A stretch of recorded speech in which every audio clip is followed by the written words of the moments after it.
Welcome to The Right Focus, a podcast for writers, newbies, and veterans, and everyone in between.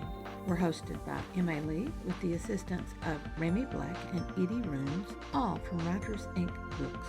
Our focus is productivity, process, craft, and tools.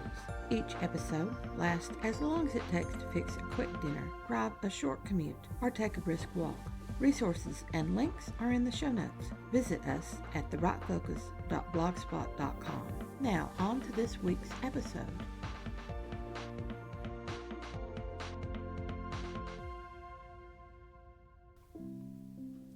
Beginning with this episode and continuing through August, The Right Focus has new additions to the Quick Tips for Writers series.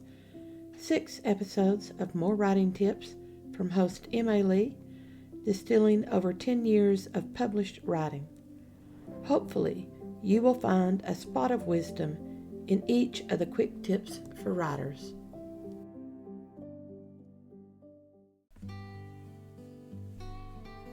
Plot 7, in the last segment, introduced the 4 main characters who drive the conflict of the story: protagonist, antagonist, an important friend or ally, and the seeming ally. The dear desire may be an additional character, or may have started as a character and evolved into a soul-fulfilling goal, or transformed into both soul-fulfilling goal and the heart-inspiring person who completes the protagonist.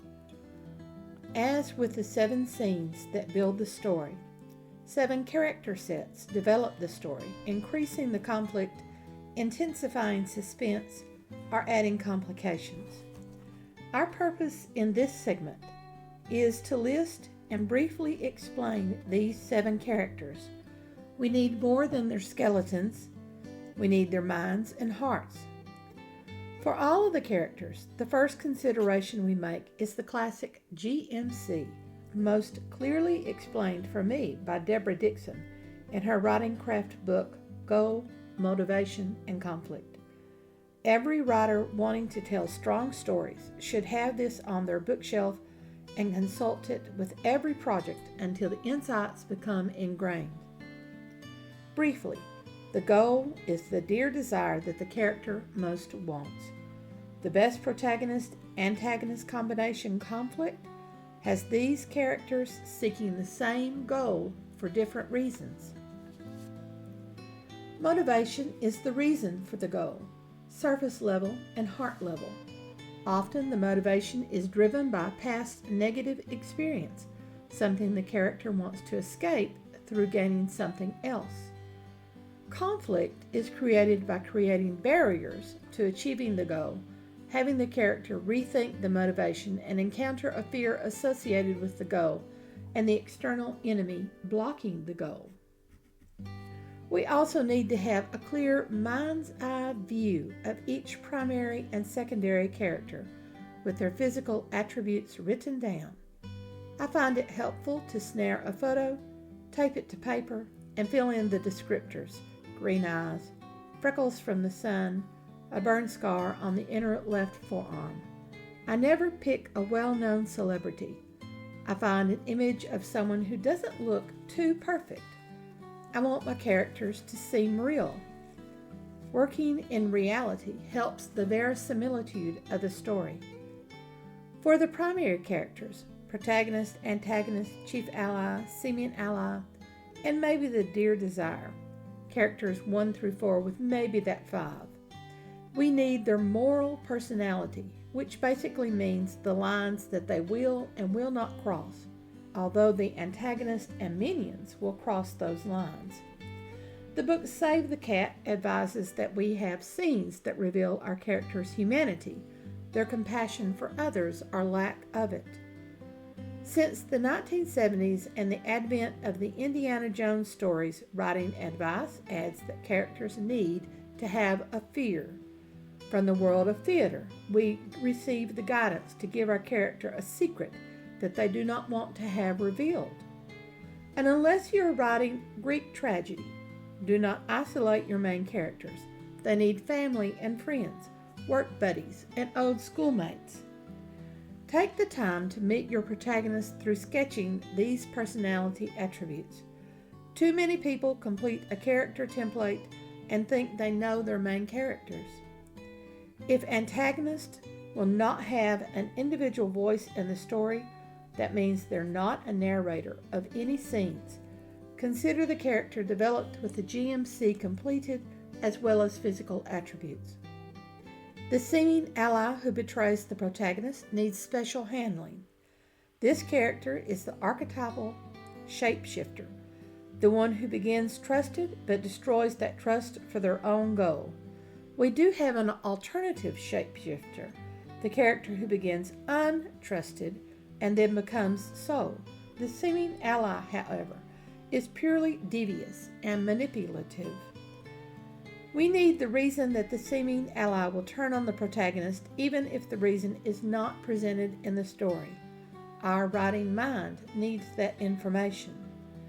An additional well-developed character is the confidant, often the chief ally, but sometimes not. The protagonist and the confidant often have many commonalities that tie them together over years. When the protagonist has reached an insurmountable moment in the story, the confidant is someone to turn to when they are against the wall and need advice or encouragement or to vent. The confidant is the best friend who knows the protagonist's backstory and may know secrets, not the heart secrets, but certainly all of the others. If the dear desire is a character, then we need the tripod of relationships. A tripod needs all three legs to stand. With the removal of any leg, the tripod will fall. Thus it is with relationships. The first leg of the tripod is attraction.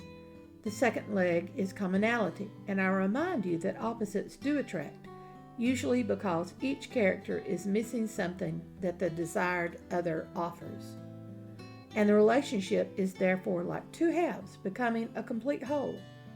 The third leg of the tripod is devotion, the decision to be with and remain with this desired person, no matter what the circumstance. We now reach sets of characters. We have 3 sets. In the sketched scenes for the plot 7, we have hints of these characters. These are third-level characters who will not need an individual goal, motivation, and conflict. You may wish to have physical attributes, especially if they will recur during the story. Blocking figures form the first set. These can be family or close friends of the protagonist who do not want the protagonist to pursue the goal. Such characters will interfere for the best intentions. Love and guilt will be strong emotions that the protagonist must overcome. Blocking figures that appear several times in the story need a bit more information than a simple physical attributes list, but do not take the time to build a whole backstory unless they begin having a larger and larger role, which can happen. Minions of the antagonist are also blocking figures. In archetypal terms, they guard gates and create tests that the protagonist must overcome. Some minions are robotic, acting without any seeming will of their own. Others are independently acting, although they may answer to the antagonist. The second set of grouped characters are the foils. These are characters who mirror the protagonist and proceed along the same path. They reflect one or several of the personality traits of the protagonist. When the foil acts ahead of the protagonist or without the protagonist, that character often fails at a testing moment. They foreshadow what may happen to the protagonist if he or she does not make the dynamic changes necessary when they confront that same test. Thus, this foil increases the story's suspense and tension. A foil can also be a subordinate of the protagonist, subservient in the same job, such as a veteran and the new recruit, a captain and a sergeant, or a doctor and an intern, or a detective inspector with an assisting constable. A good example of the protagonist and subordinate is the detective series with Morse and Lewis. Morse solves the crime, while Lewis proposes several possibilities with the clues, occasionally with insights that Morse did not see. The foil, Lewis, later becomes a detective inspector on his own. The final set of grouped characters require the least preparation.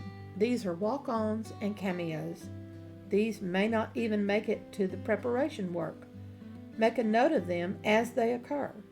Some walk-on characters, especially in series, begin to become foils and minor allies for the protagonist, which happens several times with walk-on characters in the Vera series. Can you tell that I watch British detective series? Walk-ons provide information or do minor errands. Cameos are characters to highlight from previous stories in the series. Both walk-ons and cameos do not take active roles, although both can become blocking figures or foils or confidants or even minions. Protagonist, 1. Antagonist, 2nd character. Chief ally, and maybe the dear desire as a character, I'm counting as 3. Seeming ally, 4. Blocking figures, 5. Foils, 6. Walk-ons and cameos, 7. These are the 7 character sets for every story.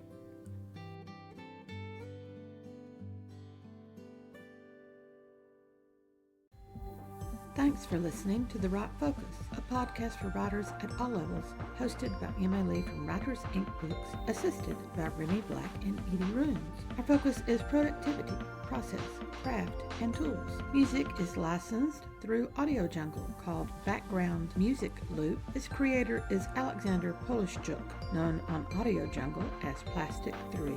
The music comes in different iterations. Show notes and resource links for this and other episodes can be found at therightfocus.blogspot.com. Write to us at workbooks@aol.com when you have questions, comments, and speculations. We will try to answer you as quickly as possible. By the way, we will not mind your email address. That's rude. If you find value in our content, share with your writing friends or write a review. We're small beans here without the advertising budget of the big peeps, and you can make a difference. And whatever occurs, write on.